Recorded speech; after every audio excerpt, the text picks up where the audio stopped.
You're doing powerful things. You're leading organizations. You're leading people. You're making this world a better place.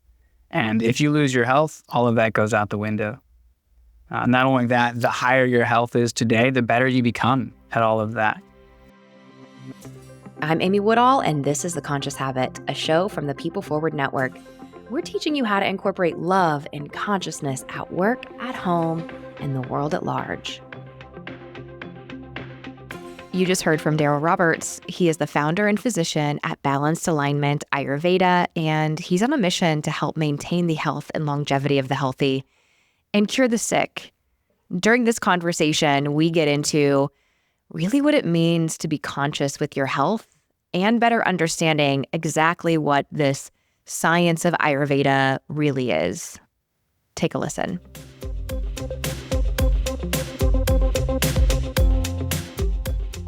Conscious Habit listeners, you know that we're passionate about bringing you experts who can help us expand our own consciousness in many areas of life and in our businesses. And the expert that we have today, Daryl Roberts, is going to lead us through a better understanding Ayurveda and Ayurvedic medicine and how that plays a role in our own being, our own consciousness and connection to ourselves. I'm so fascinated by the study of this medicine, and I can't wait to learn from Daryl. I know you're going to want to take a ton of notes. So Daryl Roberts, welcome to the Conscious Habit Podcast.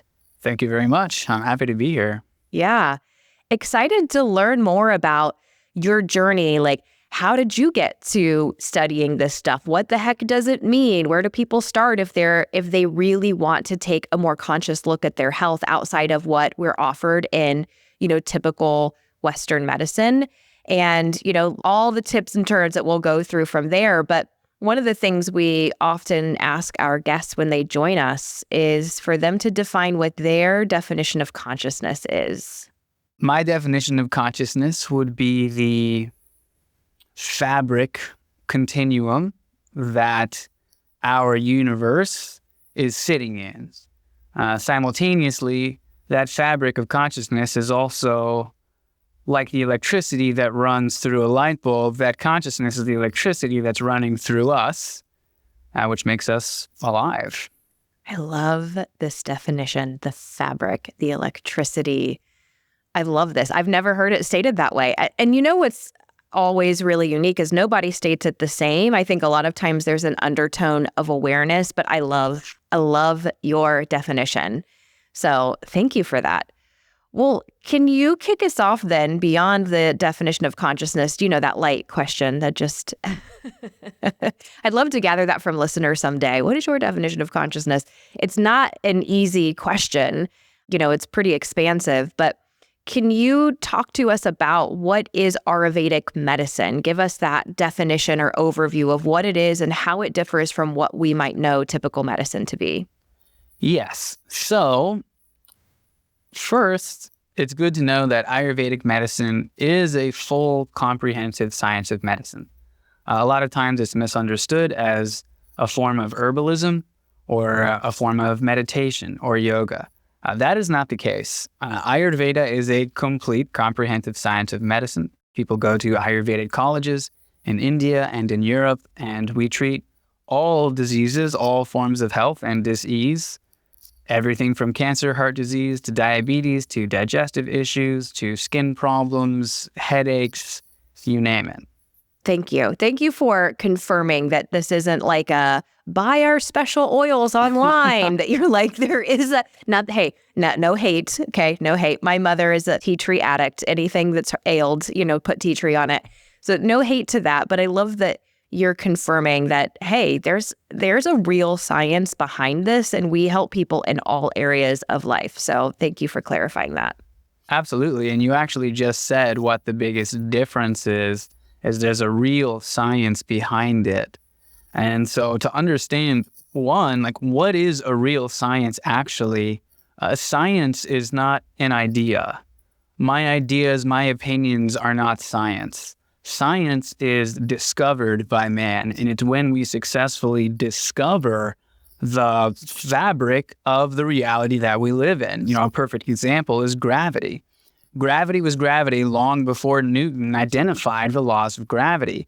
And now, regardless of what you believe, if you jump off that third-story building, you're falling at the rate of gravity every single time, right? So it's a law. It's a law of this universe, and it's how this universe is actually constructed.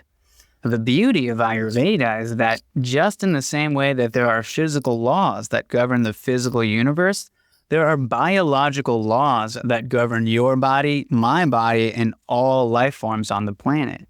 And so these laws of nature, these laws of biology and physiology, form the foundation from which the science of Ayurvedic medicine grows. Okay. Thank you for helping deepen our understanding of this space. And it's not like this was founded 250 years ago, much like, more modern medicine, not to discredit modern medicine, but how long is this study of Ayurvedic, this science?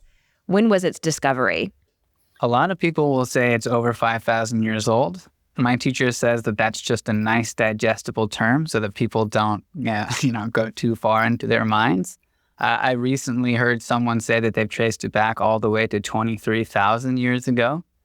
The truth is, we'll never know precisely because Ayurveda comes from the Vedas, and the Vedas were the first time that they took the oral traditions in India, that remain unchanged for tens of thousands of years and wrote them down.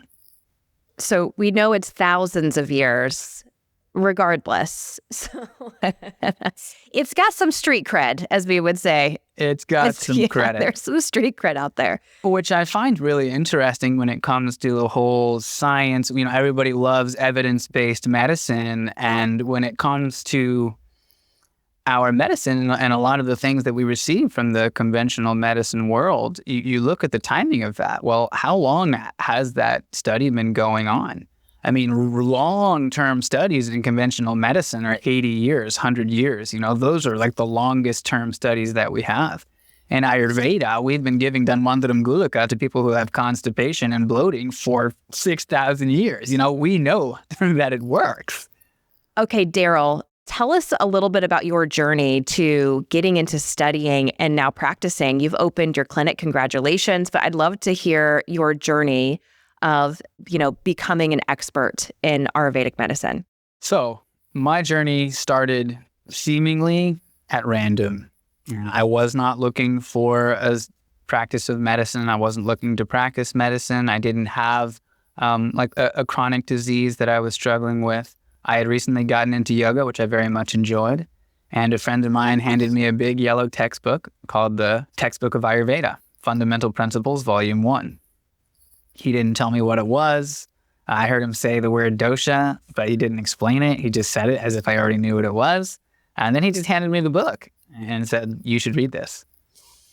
And for whatever reason, I started to read it. And at first, it was very, very strange. I'm a very scientific person. I'm a very rationally minded person. I grew up in America. I grew up with conventional science. And so I'm reading about these things. First I'm reading about how everything in the universe is made of the 5 great elements. Samkhya philosophy, Parosha, Prakruti, And it's strange. I honestly thought I was reading like Indian folklore, which I like old stuff. So I was like, okay, this is cool. However, it was very beautifully written. And so I kept reading. And the more I read, every once in a while, that light bulb would go off. They're like, oh, that makes sense. And then the more I read, not only would those light bulbs go off in a general sense, but every once in a while, it would feel like I was reading something that was, boom, like directly relevant to me. Like when you read like a horoscope that is so accurate to what's going on in your life, you're like, wait, is this real? And so that's how it started. And then it gets into the actual science of medicine. So this textbook was written by Dr. Lott, and it was written for his medical students at the Institute of New Mexico, which is where it used to be. And so it's a very dense book. It is not a beginner Ayurveda book at all. However, it's what I had. And so I read, and I had never studied medicine. And so he's explaining Ayurvedic medicine through conventional medical terms. So it's very, very dense, and it took me over a year to read the book. And when I finished it, it was the first time in my life that my mind immediately said, let's do that again. And so that was the beginning of the end. I was hooked. Honestly, I just thought it was so fascinating. I thought it was unbelievably gripping. And in a way, it was bringing me back to life. I remember it was like, it made the world magical again. Instead of thinking that I knew how things worked, all of a sudden this underlying energetic reality that is actually, the beginning manifestation of the physical reality that I've been seeing is presenting itself. So I'm just getting this code into how the world actually works, how my body works, how health works. And so I knew like, wow, I understood my own health in a way that I never had. I understood myself in a way that I never had. But if you asked me to explain it at that point in time, I could not. So that was it, right? So I just learned everything I could. I read that book again and again and again. I read all sorts of other books. I watched videos. And I did this for years, doing Ayurvedic experiments with myself and my time. And the thing is, I never did this to practice. I never intended to practice medicine. I was playing professional poker at that time. My life was very good. And it was all for fun. And then one day that just changed. I felt called to start a practice. So I started my practice. I got a formal education. And that's how we got here. Wow. 8 years later, right? Is that sort of, what's the time frame from you picked up the book to where you are today? Yeah, coming up on 9 years. I love the accidental things, right? Like people just put something in front of you and you never know how that's really a hinge moment in the direction that you're going to go in life, and that you stuck with it, even though I'm sure there was a lot of things that you're like, what the hell does that mean? I have no idea. I'm going to have to go research whatever I just read so I can make sense of this. And that it, sort of became the scavenger hunt for you. And that description of the experience, did it flip for you, Daryl, that like prior to reading this, that life felt like it happened very much outside in? Like, I'm just watching what's physically happening and taking what I know of the world and putting that together. And that's kind of telling me what's unfolding. And then through reading this book was this epiphany that life actually happens at a much deeper level than just, what we're witnessing, that life really happens from the inside out, but it's even deeper than that. Was there that switch of awareness for you that really had you hooked? That's a good way of describing it. Experientially, for me, it was like finding the thing that I had been looking for a long time that I didn't know I was looking for. I asked my best friend one day, I asked him, what changes have you noticed in me since I got into Ayurveda? And he said, before you got into yoga and Ayurveda, you were always into something new. You were always exploring, trying something new, and you were always super passionate about it, and you always thought it was awesome. And then 3 months later, you'd always be into something else. He said, once you found yoga and Ayurveda, you were good. Ooh, that's so good for listeners. Like if you have found yourself kind of being that, a little bit of like a, it's a bouncing and then you're like super into it until you're not. And then it's on to the next thing, that it really could just be part of the journey for you of unfolding, like what is the thing that you're really meant to dive headfirst into. And so enjoy the journey, right? Definitely. Eventually you will happen upon it. So help us understand, what is that either convergence or the difference between what we know modern medicine to be and this practice of Ayurvedic medicine? So there's a few. You touched on it really nicely. Conventional medicine is a process, and conventional science in general is a process of outside in.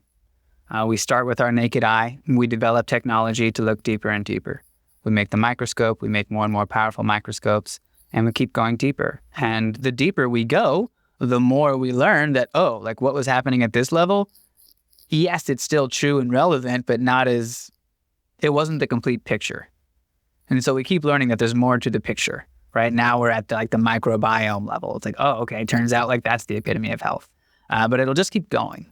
Whereas Ayurvedic medicine, like you said, is from the inside out. Ayurvedic medicine is founded upon those universal laws of nature, which are energetic in nature, because all physical things manifest from smaller and smaller things, which are eventually energetic. And so that's really the fundamental difference. One other difference that I'd like to add is that conventional medicine is focused on disease. It's very much disease focused. We're going to destroy disease. We're going to put a war on cancer. We're going to fight your symptoms with these drugs. Whereas Ayurveda, it's called the science of life for a reason. The focus is on the vitality of a person. When you see an Ayurvedic physician, what we're doing is finding out where are you right now in terms of your health, in what ways have you deviated from your optimal health, and how are we going to get you back to your optimal health right now? And that is the process through disease prevention, is just elevating your quality of life today. Man, I know there's so many folks listening, including myself, that it feels often like if you are somebody who wants to be proactive about your health, that you're kind of on your own to figure that out, because our doctors are there to help us if we're sick, right? I've got the flu, I'm going to go to the doctor, or I broke my arm, I'm going to go to the doctor. But when it comes to really health care and navigating, how things are changing, Daryl, there are so many women that I know that are like, hey, this perimenopause thing and this menopause thing, it sucks. And my doctor they're just saying that's normal. So there's not really an emphasis on vitality, like you mentioned. I think there's a lot of people on that journey who have probably been just trying all of these different things and don't feel like they really have a good compass for what's going to work for them. So how does Ayurvedic medicine, how does it help people who are in that path of like, I want to feel better. I just don't even know where to start. Ooh, I am so glad you asked that question. He shifted in his chair, ladies and gentlemen. He leaned in. So he's biting. Okay, let's go. You got me. Literally, that is the foundation and beauty of Ayurvedic medicine. According to Ayurveda, you do have a unique mind-body constitution. You have this genetic blueprint, you have this genetic fingerprint, which makes up who you are. Not only your physical and mental attributes, but also your tendencies and affinities. And so all of this makes you this one human being that no one else has ever been like and nobody else in the future will ever be like. And so that is the baseline metric for health in Ayurveda. It's called your Prakriti, and that is a Sanskrit word which means nature. And so it is your nature, and that is your homeostasis point. So the Ayurvedic paradigm for healing is to, one, recognize your Prakriti, to recognize your nature, and then find out how have you deviated. And so we find that out through scientific measurable metrics. There are qualities in all foods, activities, and the weather that affect the body in specific ways. So once we find out where you are supposed to be, we find out how you've deviated, then that's how we create a holistic protocol to bring you back into center where your body heals itself. I love this. And as people are going through, what are some of the things? Is it through eating? Is it through meditation or like energetic practices? Is there some, what are the different things that might come along in that blueprint for people to get back to that natural state? Absolutely. So there are 3 pillars of health, according to Ayurveda. One is called ahara, which is translated as food, although it's a little more than food. According to Ayurveda, there are 4 inputs that come from the external into the internal body. They are food, water, breath, and perceptions. So nutrition plays a huge role in your health, absolutely. The way you breathe plays a huge role in your health, absolutely. The type of water that you drink, the things that you drink, and your perceptions. What kind of TV are you watching? What kind of relationships do you have? What is your daily activities? Who do you interact with? Do you enjoy your work? How is your physical environment set up in your home? All of this stuff matters. The other 2 pillars are sleep. Sleep is absolutely critical. And the last pillar is, it's called brahmacharya, and you can translate that as essentially how aligned you are with your purpose. The more in tune you are with your purpose, your meaning for why you're supposed to be here, that just yields good health. I love this. I love how truly holistic. It's not just using the word holistic, it's embodying all of those aspects of the human being, not just the body, but also the mind, the spirit, because purpose is a matter of the spirit. I love that it's this combination of mind, body, spirit. So where do people start? If they're like, okay, I dig this. I want to feel my best self. I want to understand these 3 pillars feel, pretty darn important. What are some of the first steps that they might take? Well, so there's two. So the first best step you can take is to have a consultation with a physician. The beauty of that is, like you said, if you're seeking your own health today, if you're seeking preventative lifestyle medicine today, you're on your own. And when you're on your own, you have about 10,000 different options. Vegans, vegetarians, paleo, Reiki, yoga, Ayurveda, you have all of these options and you really don't know what's what. And a lot of times you get conflicting information. One of the most helpful things about seeing an Ayurvedic physician is that because they understand the qualities of you and the qualities of all of the inputs that are coming in, they'll help you navigate that. They'll help you navigate those dots. This is beneficial for you. This is not. This type of exercise is ideal for you. This is not. Yeah, instead of this, again, like just throwing stuff at the wall, seeing what sticks. My friend lost 15 pounds doing this thing, so I'm going to do this thing that they did, and then people are frustrated that it doesn't work for them. I don't know if anybody who has done things as couples, but my husband could just stop drinking. Like, he could switch from regular pop to diet pop, and that dude's going to lose like 15 pounds. Meanwhile, I'm doing like HIIT workouts. I'm like Pelotoning it up every day, getting my 10,000 steps in. I don't drink any pop. I eat clean. And I'm like, why did I gain 10 pounds? What is happening? So it can be frustrating to navigate it on your own, for sure. Certainly.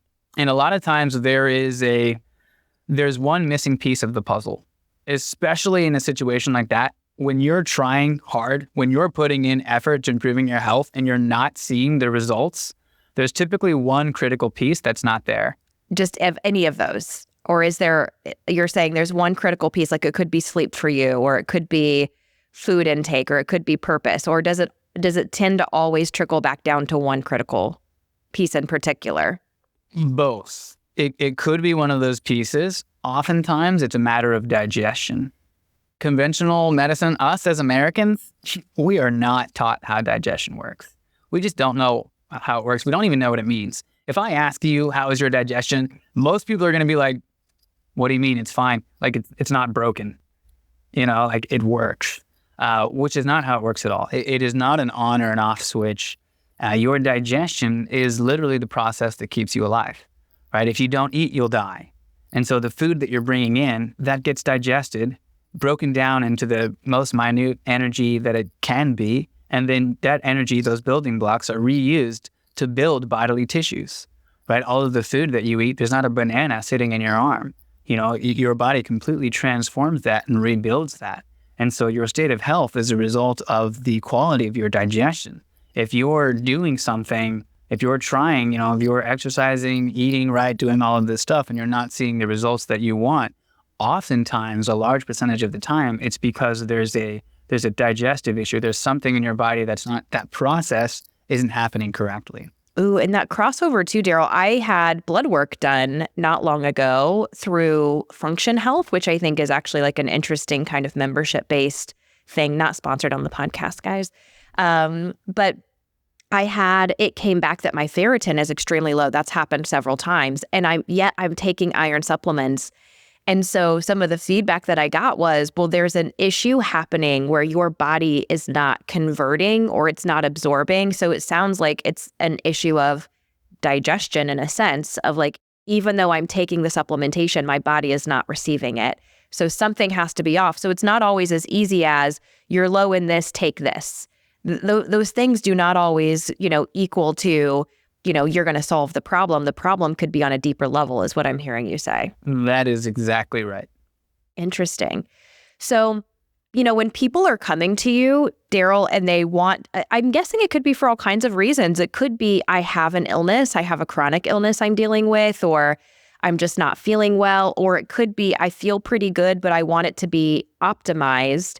The first place they start with you is a consult, correct? That's correct. It is part of that consult. You mentioned this phrase earlier. You said your friend handed you the book and was like, here you go, and said doshas kind of in passing. And you're like, I don't know what the hell that means, but I'm going to pretend like I do.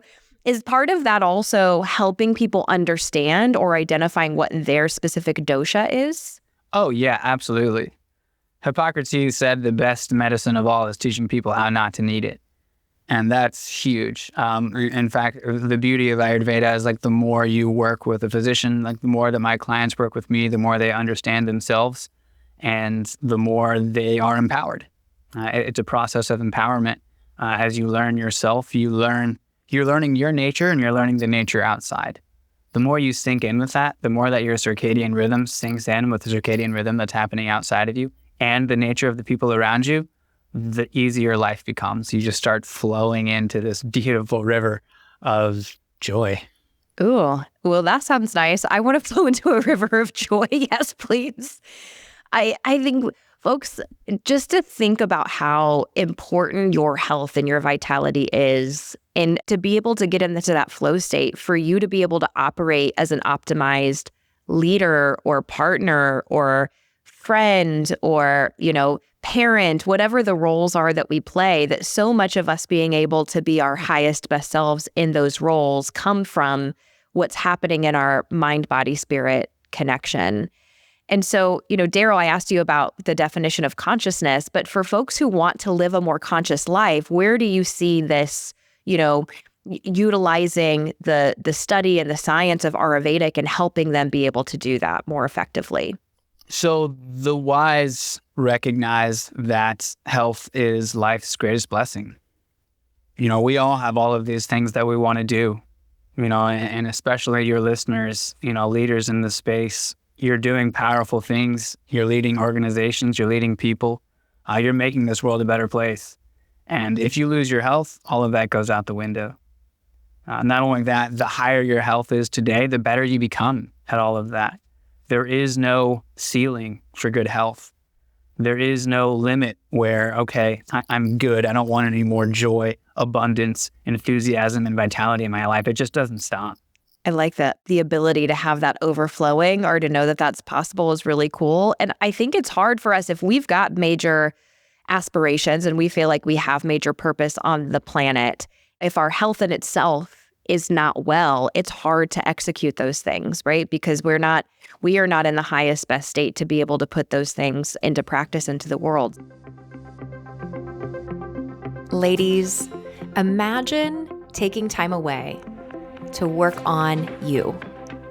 Meditation, yoga, transformational work, a chance to have grand adventures and build lasting relationships. Desiree Garcia and I founded High Vibe Tribe Retreats to create just that. And if you're curious about joining us on our next retreat, head over to highvibetriberetreat.com, link in the show notes. Back to doshas. Can you tell us a little bit about what are the doshas and how might people kind of find out, where to start on finding out what their specific dosha is? Yes. So the doshas are those laws of biology that I talked about earlier. The doshas are functional categories of biology, and they're actually very simple.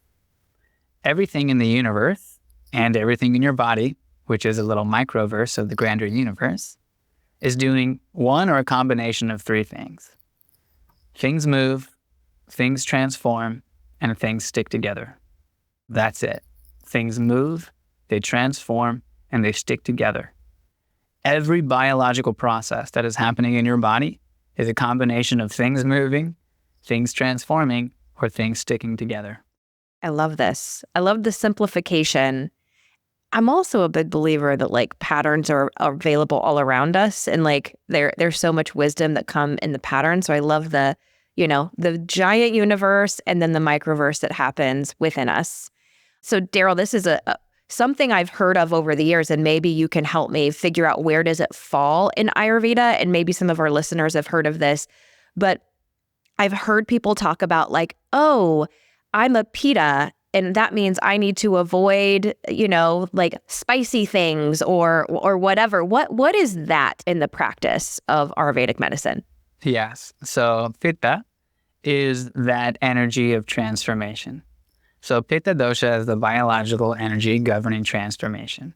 So Pitta dosha in the body is governing digestion, absorption, assimilation, all transformation, the death of red blood cells, the birth of new cells, even the transformation of sensory inputs into understanding.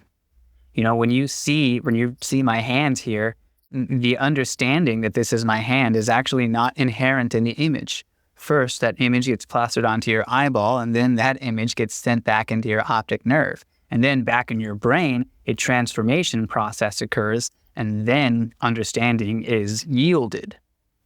And so Pitta dosha governs all transformations in the body, not just food into energy and energy into living tissues, but also inputs into understanding. Now, Pitta dosha comes with certain qualities. So transformation is a result of heat. And so heat in the body is correlated with Pitta dosha. So if you are it's called a Pitta Prakruti person, which means a Pitta constitution person, what that means is your body is good at producing heat.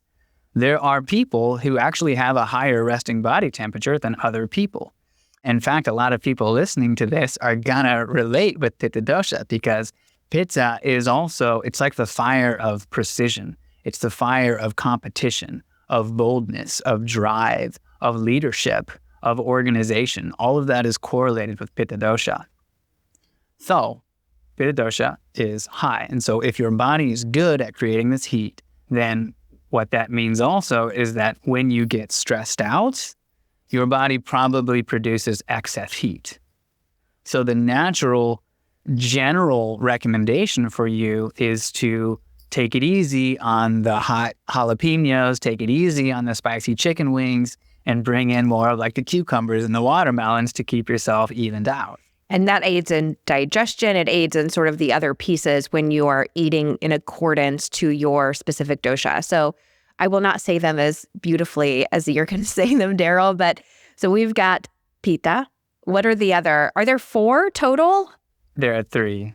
So we've got Pitta, the energy of transformation. We've got Vata, which is the energy of movement. And we've got Kapha, which is the energy of binding, the energy of cohesion and sticking together. Can you dive a little bit more into the other 2 and what people might, like, what are those made up of and what happens in the body with those other 2 doshas? Sure. So Vata dosha is the energy of movement. And so when we're thinking about movement in the body, we're thinking about inhalation. We're thinking about exhalation. We're thinking about your blood circulation, all of that movement. We're thinking about food stuff moving through your intestines, all of the cells in your body that are moving all of the time. The neurons that, go out from your brain down to your fingertips and then shoot back up to your brain. All of that is movement. A lot of the subtle nervous system is governed by Vata dosha because it's a lot of movement and it's very subtle. Kapha dosha is the binding principle. So Kapha dosha is what is there when your body tissues are sticking together. The reason your kidney is a kidney is because all of your kidney cells stick together.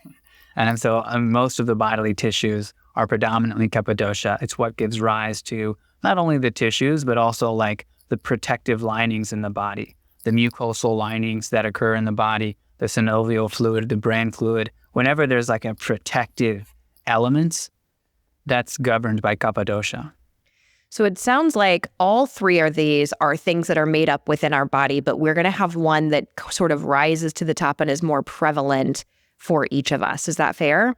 That's exactly right. I think of it a lot like folks listening, think of assessments that you've taken in your life, like whether it's behavioral assessments, and they're like, hey, you're not one thing. Maybe it's just based on environment or whatever kind of comes to the front, but you have something that is highest for you. So think of like PI or DISC or some of those Jungian principles that are out there where you're not one thing, they're all there, but you do have some that have a hierarchy over others. And it sounds like that's what the doshas are, but this allows us to better understand that convergence of there's a little personality built into it, a little bit like, I feel like I've taken this, an assessment online at some point in time, and I feel like it asks you things like if you're quick to anger or, a little bit of temperament that comes along with that. But then it's interesting to know that it's also what's happening and converging in the body. It's really a fascinating study to help identify part of identifying that specific blueprint for your own vitality. Exactly. And it is quite beautiful. And you can take a couple of simple examples. So like Kapha dosha, that energy of binding, that is the energy of growth. That is the building potential in the body. And so There are people who, no matter what they eat, they don't gain weight. And, everybody looks at them, they're all jealous, like, it's not fair. You eat whatever you want to. I hate those people. Yeah, and you're scared no matter what. It's like, what's your problem? Whereas, like, I'm going to the gym, I'm eating my salads, and I eat one cookie and I gain 5 pounds, right? So those people who gain 5 pounds off of one cookie, they have a predominance of Kapha dosha in the body, those building blocks. This is how their body is built. And whereas the Vata people, the movement people, so Vata is the energy of degeneration. You think like harsh wind, like going across a canyon. It's like it's cutting it down. So that it's a catabolic degenerative process in the body. And so people who have a higher amount of Vata in their constitution, they just tend to stay thin. And so when you take that into the mind, it's actually the exact same qualities. So Kapha dosha people, when stressed out, they tend more towards slowness in the mind, lethargy, fog, maybe depression, low motivation, because they're heavier. Whereas Vata people who are very light, they tend towards anxiety, restlessness, too much thinking, worry, loss of sleep, stuff like that. So fascinating. And what it sounds like is no matter where you are, whether you're somebody who's like, I am struggling through a chronic illness or something that's, you are not in alignment with your optimized health, or you're somebody who feels like you're pretty healthy, but you, like me, I hear Daryl say like this flow of, energy and all of that stuff to be like, oh, it can be better than this. Like, yes, please. I really want to know where that is. It sounds like no matter where you are on your spectrum of health, that Ayurveda can help you with really, figuring out how to up level. It's not just, only if you're sick or only if you're well. There's this broad spectrum of being helpful to help people, optimize. Absolutely. And to be totally honest, the creme de la creme and what I've experienced in my life and in my personal practice is that as I watch my clients come into their ideal health and come into their natural balance, their purpose expresses. They come into alignment with their purpose and they start changing their lives in pretty miraculous ways. I love that. I'm sure it helps lift the friction. Where there is friction and resistance, it can happen if the body is not cooperating effectively. You're the expert on this. I'm just, sharing what I've heard or read or known for myself. And when you get rid of that friction and you do allow things to flow correctly, everything changes. I think we often think of like mind as this separate thing and body as this separate thing and spirit as this separate thing, but really it is this cohesive thing that when we have it working really beautiful together, everything gets easier. But if one of those pieces is off, no matter if our body is off, we can try mind over matter, but there's only so far we can get until the body acts in accordance. Is that fair? Oh, I think you just nailed that. I think that was a bullseye within a bullseye. I loved how you said that. Oh, thank you. I appreciate that. I have experienced this for myself. I think the first thing I really learned in my own journey of consciousness was the mind and this curiosity around the mind and what is happening in the mind. And I wouldn't say I learned how to master the mind. I don't know if I'll ever get there, but I learned so much about the mind, but I was abandoning what was happening in the body. I didn't know, I was processing my emotions in my mind even. And so there was still something off on this journey of consciousness until I began to open up and have the right teachers who helped me understand that like, hey, feelings are meant to be felt. Like, what a novel idea. And then bringing the body in and realizing that, oh my gosh, the body has so many more answers than the mind. My mind is a little bitch. I mean, lovingly, but it can talk me into or out of anything, but my mind really holds the truth. And how do I get it in a place where it can, be connected to the truth? And then, man, the spirit, like that's even more expansive. There's even more truth and abundance that's held on that level. So I love that you have this available to people, and you have a practice that you've opened on the south side of Indianapolis, but you work with people all over the world. Is that fair? That's correct.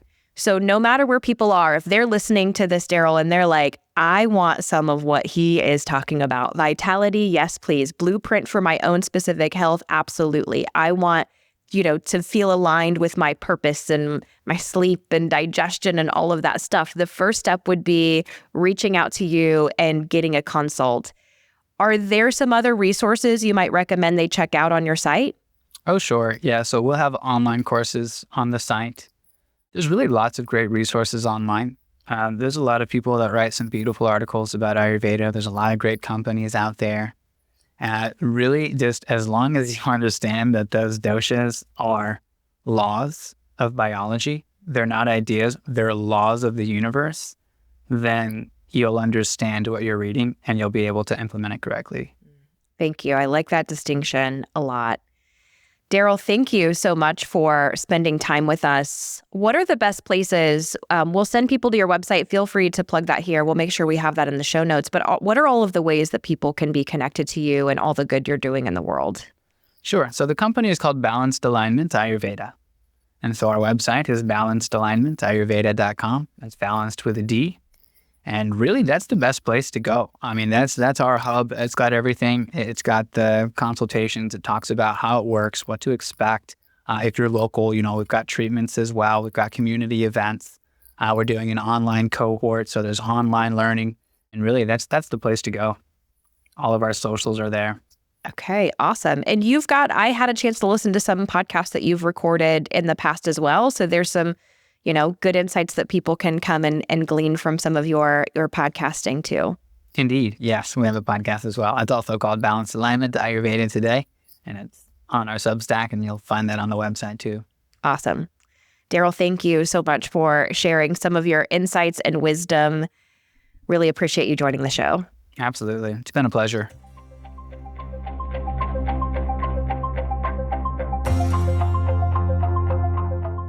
Before we wrap up this episode, here are my takeaways and how we can incorporate them into our lives. Okay, so update since Daryl and I recorded this episode, I actually have become a patient of Balanced Alignment Ayurveda. I decided to sign up for their concierge service where I pay a monthly fee and I essentially get unlimited access. I have loved everything I've learned, from where my doshas are to how I can live, with more vitality. A lot of the things that we talked about in this conversation, I've been able to experience, and I'm excited to see where it is that we're going to go. With full transparency, I have been experiencing off and on for the last couple of years a lot of exhaustion and brain fog, fatigue. Some of that is changing hormones. Ladies, let's just say perimenopause. Some of it is that my gut is out of alignment. What I learned from Daryl is that I've got a metabolic issue in my body, and we are working together to try and solve that. So my takeaways from Daryl were so impactful that I wanted to go learn it for myself.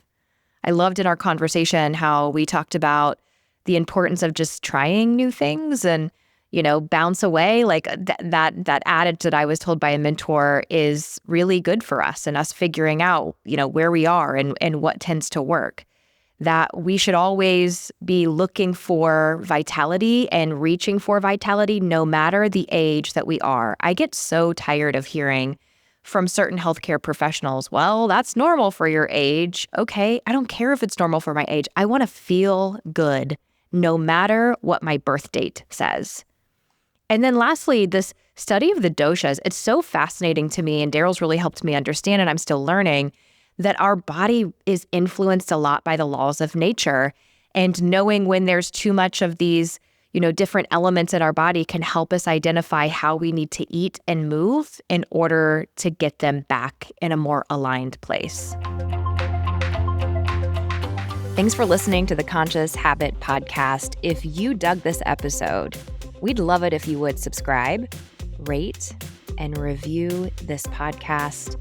And if you're into this consciousness thing, if you like this conversation and you want to meet more like-minded people, head on over to Facebook and join the Conscious Habit community. Until next time, do the world a favor and go love yourself.